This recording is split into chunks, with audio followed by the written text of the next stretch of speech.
So if you're new here, or maybe you just missed last week, as Seth mentioned, we're doing this series called It's About Time, because it's about, yep, nailed it. And what we're doing in this series is really, and I love talking about this because it's something that we glide past all the time, or something that we take for granted all the time. And so we're looking in this series at two major teachings in Scripture or in the Bible on what God has to say about time. And so last week we looked at a song, actually, that we have come to call Psalm 90, and it was written by a guy named Moses, the Let My People Go guy, that guy. And so it's a super, super old song. It's kind of like one of the classic one-hit wonders.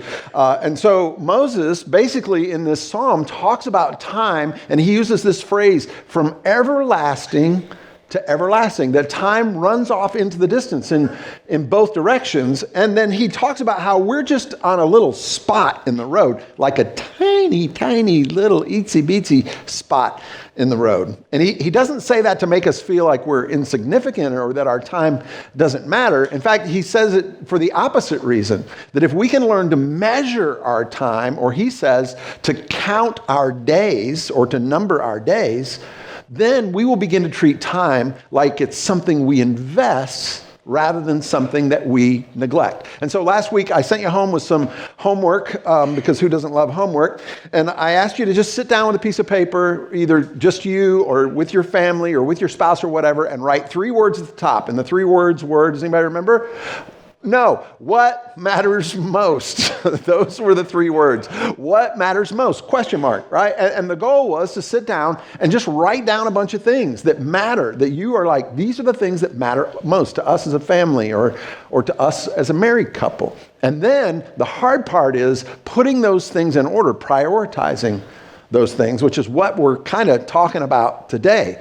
Is how do I arrange my time so that it has an impact based on what I say matters most to me. And so while Moses really focuses on the priority of time, today's teacher really talks about the purpose of time, why God would even give us time to begin with. And here's why you need to know this message today. And it's because we live in a place, in a country, because we're Americans, where we have no shortage of ways to waste time, right? No shortage of ways to spend our time.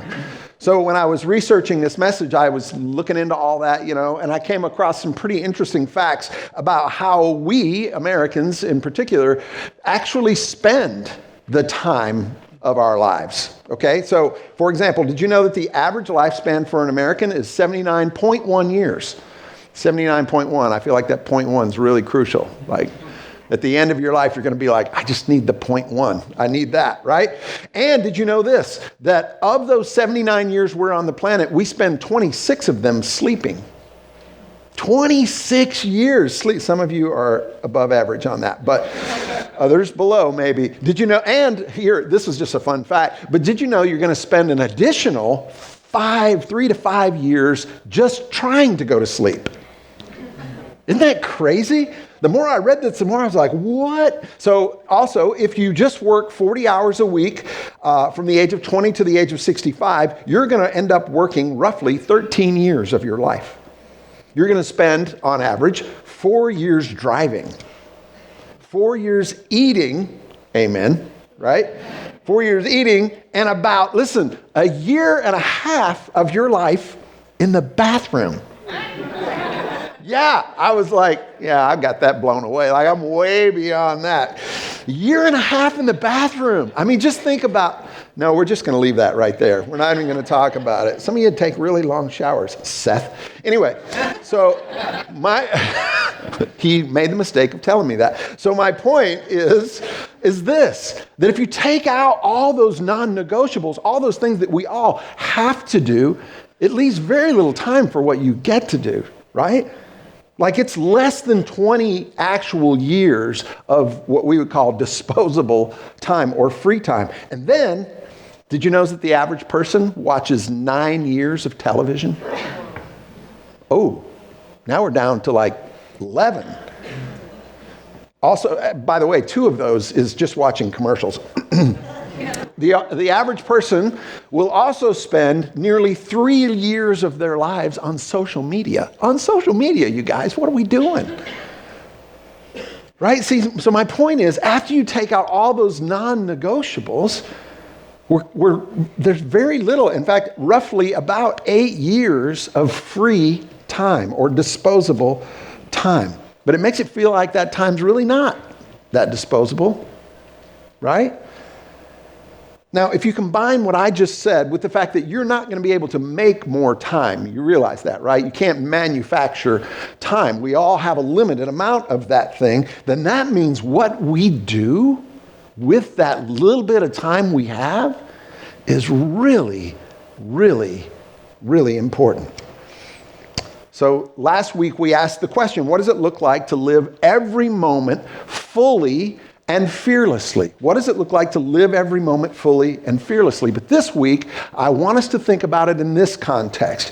What does it look like to live every moment on purpose? Every moment on purpose, not accidentally, but purposefully. Or put it another way, what purpose will I give my moments? Because time is a lot like a toddler. It'll just wander off if you don't pay attention, right? It's a lot like money. If you don't pay attention, money's, you know how that goes, right? It just wanders off. So last week I made a Lord of the Rings reference, and it only hurt my feelings a little bit that most of you didn't really connect with it. But that did not deter me because I'm about to do it again. So that entire series of books for me was a really big deal as a young man because there's this spiritual undertone that goes along with the whole thing, right? And I'm just the kind of person that I see the story behind the story. Because although there's like wizards and elves and all that kind of, and swords, and that's all fun and everything, what's really behind that story, what it's really about is the human condition. And so one of the most powerful moments in one of the films that I just love, by the way, was when Frodo, who's like the unlikely hero, and he, is trying to take the ring of power and all this kind of stuff, and it's dangerous and it's hard and all this stuff goes wrong or whatever. And so in this moment of despair, he blurts out these words to his friend Gandalf. He says, "I wish the ring had never come to me. I wish none of this had ever happened." Now, you've been there, haven't you? Yeah, me too.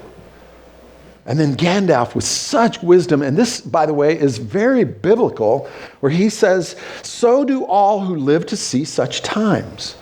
But that's not for them to decide. All we have to decide is what to do with the time that is given to us.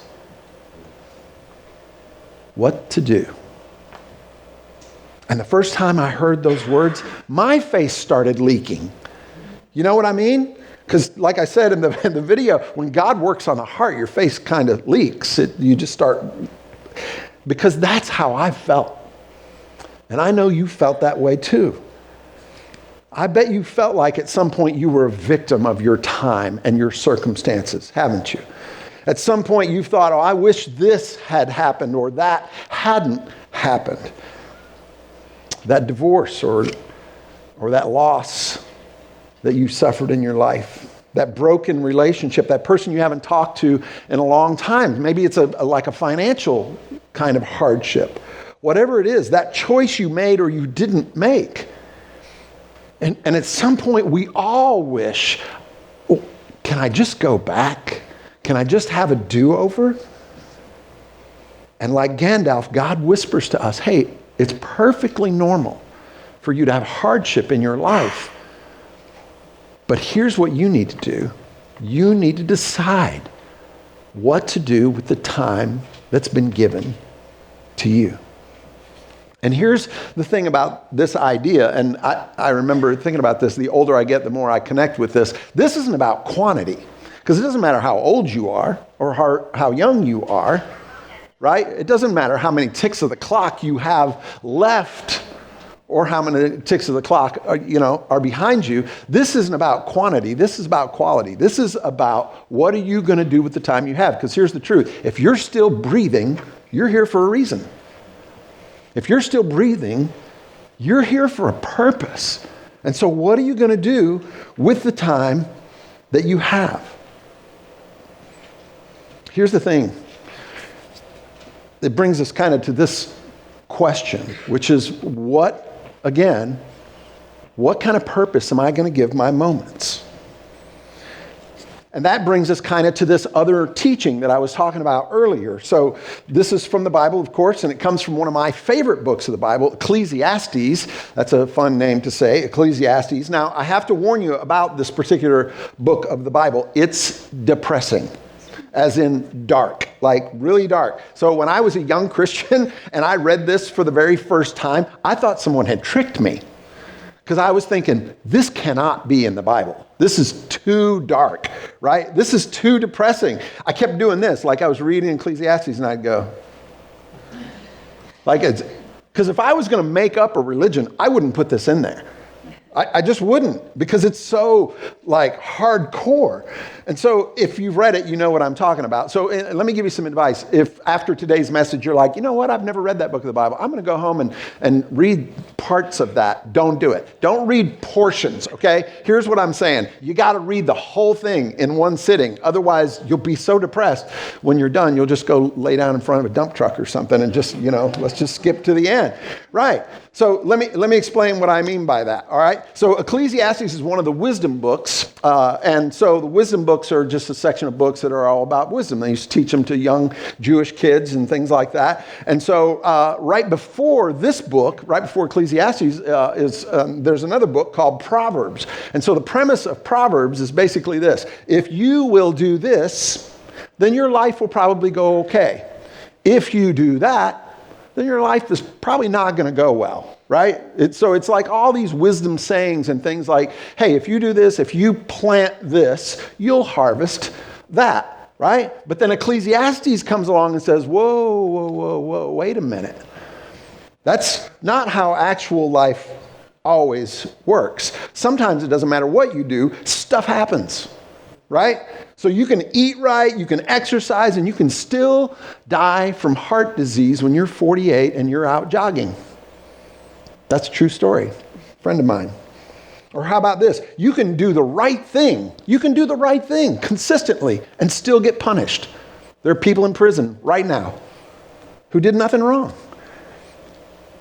And you felt this, haven't you? You felt this tension that there's a randomness to life. I know. Very exciting. So now the other thing you need to know is that this book was written by Israel's richest and wisest king, a guy named Solomon. Now, Solomon was the son of King David. You know, King David killed Goliath, that whole thing or whatever. But he was king at a time when there was peace on his borders. Solomon was the king of, at the time, was the richest and most powerful nation on the earth. And so that means that he had great wisdom, he had great intelligence, he was a scholar, he was an architect, he was a scientist, and people would travel from all over the world just to ask this guy questions. So get this, because he was so rich, he had tons of time on his hands, because that's what wealth buys you, right? You don't have to, do your own laundry or wash your own dishes or whatever. You got people for that, right? So what does he decide he's going to do with his life? Well, he decides that he is going to go after and use at least a big portion of his life, exploring and finding the answer to the same question you've had in your heart and the same question I've had in my heart at some point. And here's the question. What's the point? What's the point of all this? Like, why are we even here? And so he does. He goes and he explores. So there's 12 chapters in the book. 11 of those chapters, he goes into great detail about how he experimented with knowledge and academics, with pleasure, with accomplishment, with power and wealth, with art and beauty, with justice, with power, even hard work. And the guy's obsessed. He goes into great detail. And then he writes down his conclusion. And actually, he leads off and ends the book of Ecclesiastes with his conclusion after years and years of research. He says, I've done it all. I've seen it all. And here's my conclusion. You ready for it? We're going to put it up on the screen right here. He says, meaningless, says the teacher. Utterly meaningless. What's meaningless? Some things? No. Everything is meaningless. Aren't you glad you came to church today? And that's what I really needed to hear today, right? I mean, we should just pray and go home. We could beat the Methodists to La Rosa's or whatever. We could just get out of here right now. You know? Let's go. Why stay here? Because everything's meaningless. The songs we just sang, it's all meaningless. We're showing up here. We just spent all this money redoing this building that is someday going to get old and fall down. Because it's all meaningless. Right? Because what's the point? And so for 11 chapters, the whole book goes this way, by the way. For 11 chapters, he talks about all these different things and how each one of them is pointless, meaningless. He uses the phrase, it's vanity. At one point he says it's like dust in the wind. That's where that song comes from, by the way, in case you didn't know. It's from the Bible. It's all meaningless. And then he goes on, he makes it worse. He says this in verse 3. What do people gain from all their labors at which they toil under the sun? So let me just ask you, what have you gained from all your labors that you toiled under the sun? Yeah, you in the back. I got some stuff. Cool. What kind of stuff? I got a nice truck. Okay. What you going to do with it? Drive it? Sweet. For how long? Well, gets old and rusts. Then what are you going to do? Get another one? Okay. Then what are you going to do? I'm going to drive it till it gets old and it rusts. And Solomon's saying, that's my point. Exactly, right there. He goes on and he says, all things are wearisome, more than one can say. In other words, tiring. The eye never has enough of seeing, nor the ear its fill of hearing. What has been will be again. Truck, new truck, new truck. What has been done will be done again. There's nothing new under the sun. He's saying, it's all been done, and I've done it all. And sure, it's great for a while. Everything, there are these glimpses of beauty. There are these things that we love, and they're great for a while. There will always be a new gadget. There'll always be a new discovery. Yeah, there's always going to be an iPhone whatever, right? The next one that comes along, but it's just repackaged over and over and over again, and it's all meaningless. Now, if you're under the age of 40, this can be super depressing for you. Like, you might go home today if you didn't hear the rest of the message, and you might be thinking, well, why are we even here? What am I doing? I might as well just go crawl under a rock somewhere or, lay down in front of an ice cream truck or whatever. Because what's the point of all this anyway? And if you're over the age of 40 and you're reading this for the first time, here's what you're thinking. I know what you're thinking. You're thinking this. I knew it. I knew it.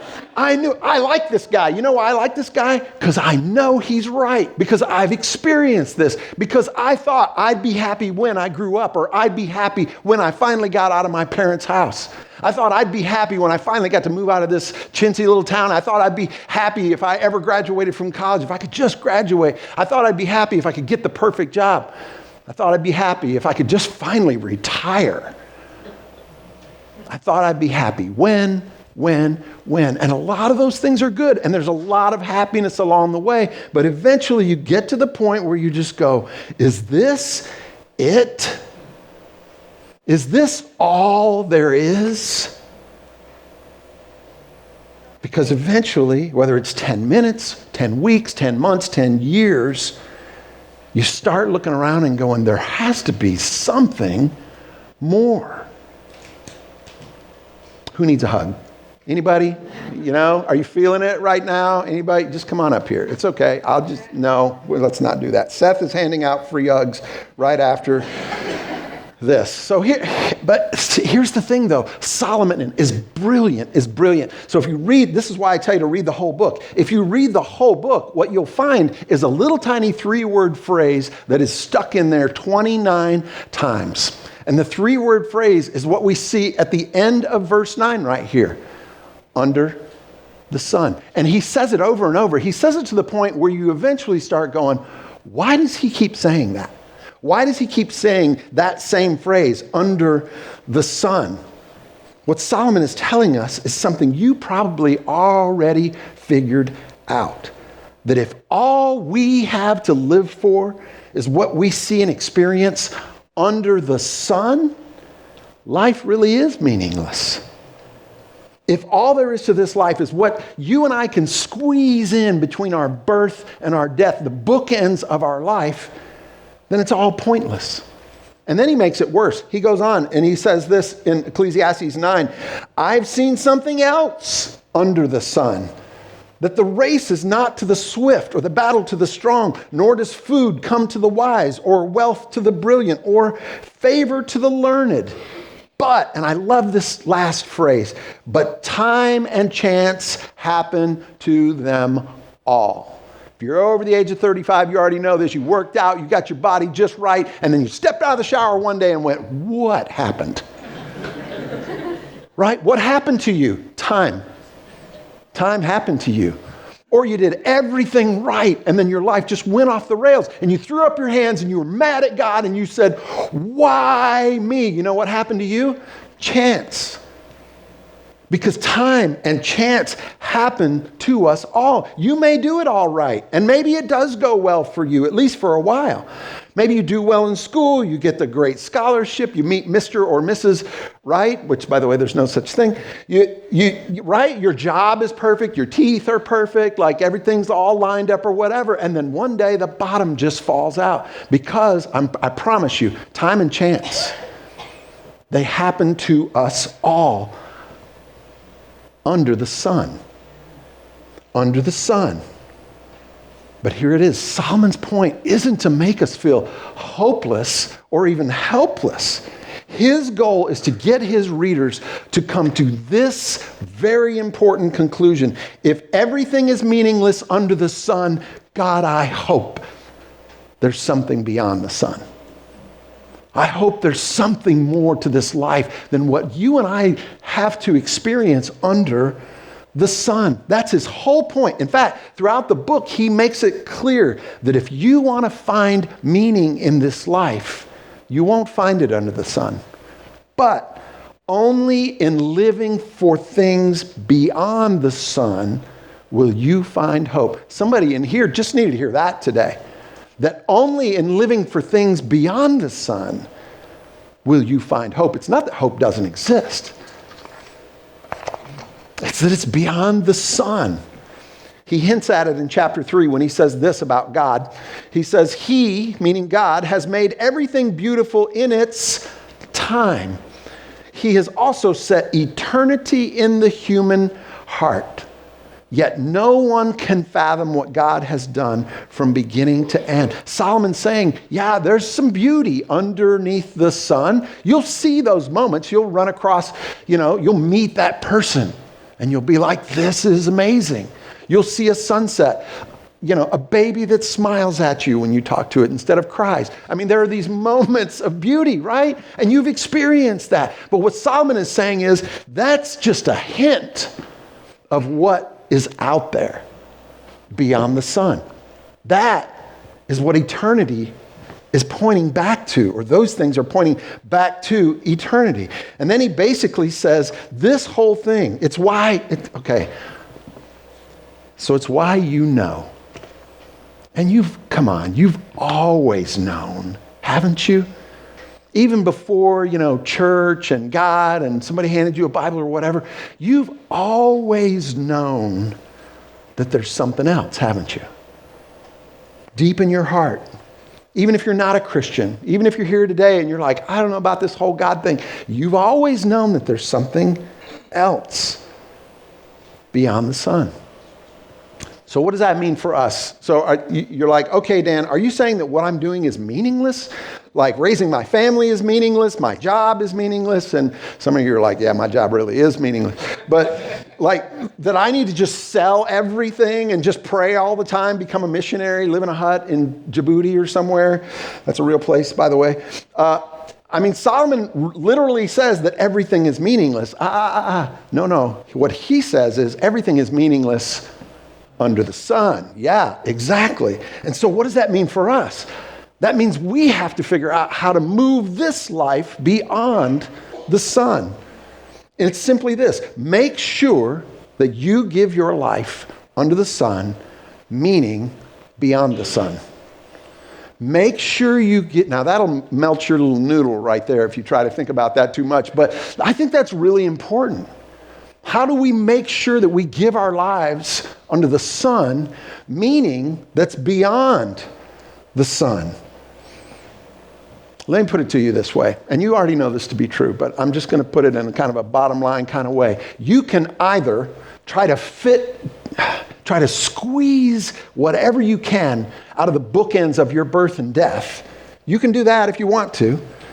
Or you can try to live your life for something bigger and better than that. You can see your life as a small and yet important part of a story that God is telling that lasts into eternity. He's making a promise that if you and I don't eventually see our lives in an eternal context, we'll eventually just throw up our hands and go, what's the point of this whole thing?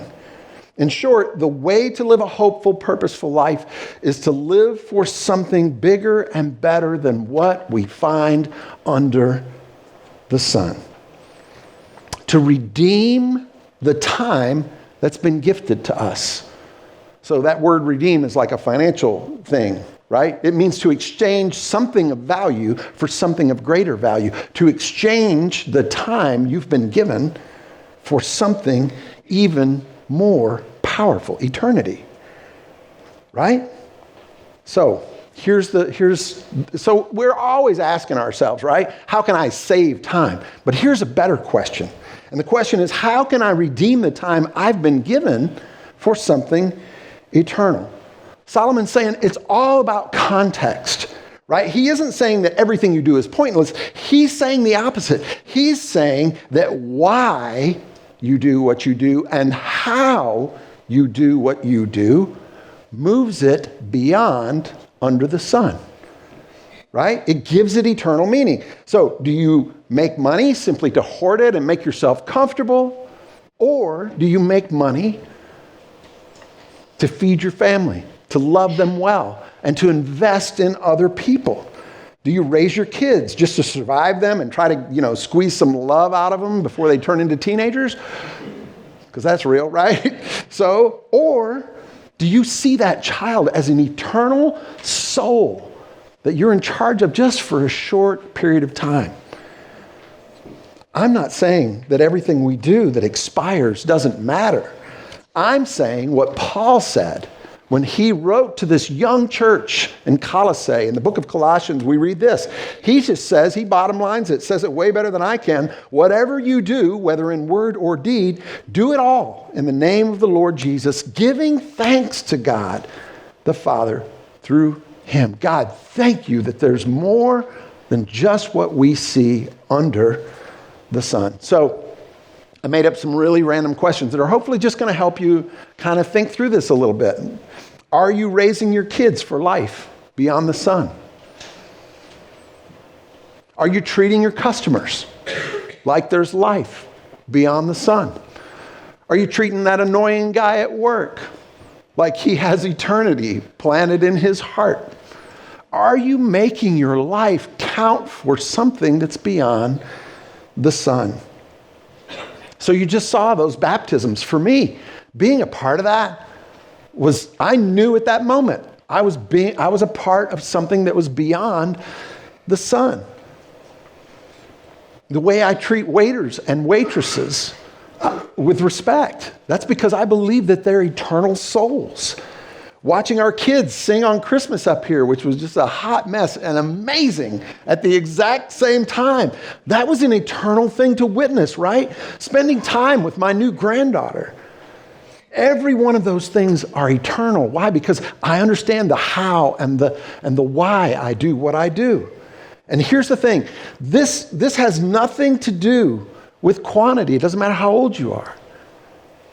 Because if you're still breathing, you're here for a reason. right? It made me think of what one of my favorite theologians said. He's dead, so he's one of my favorite dead people.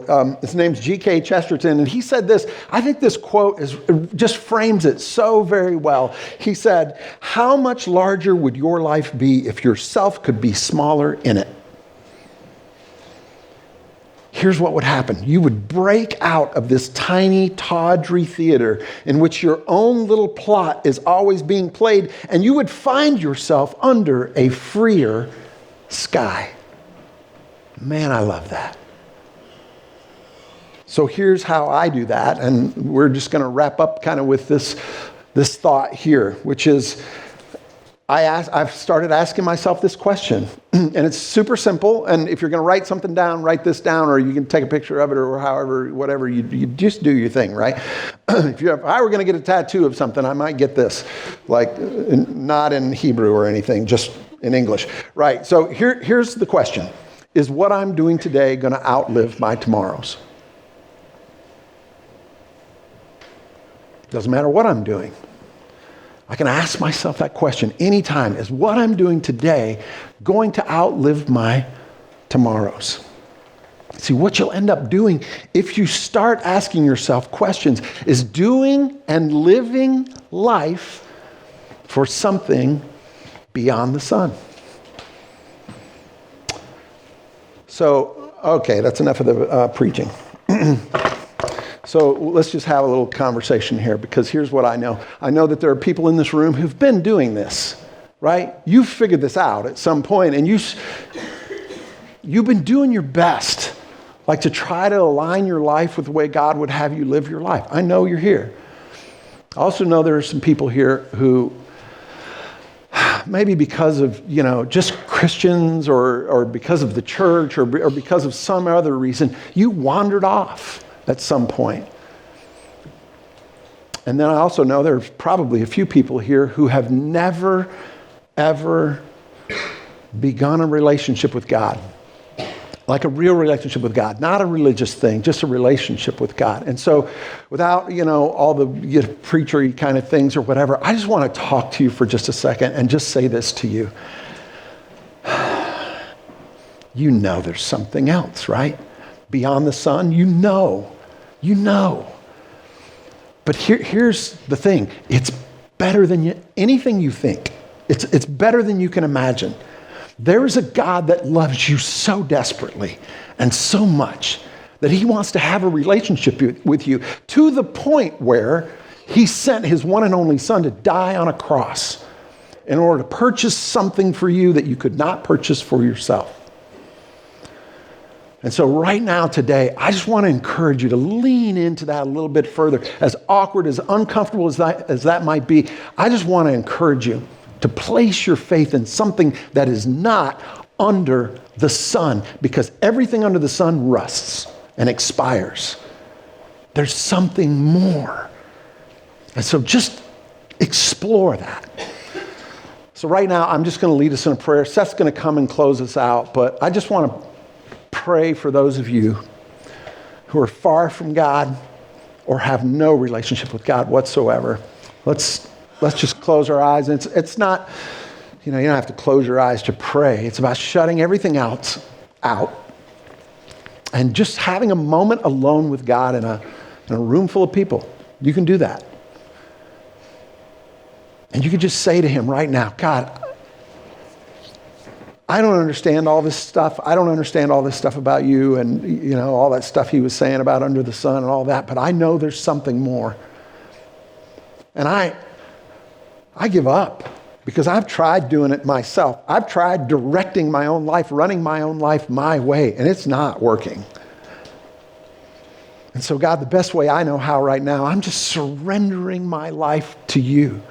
I just want to learn what it means to live for things that are beyond the sun. I want to make the most of the time that you've gifted me. I believe.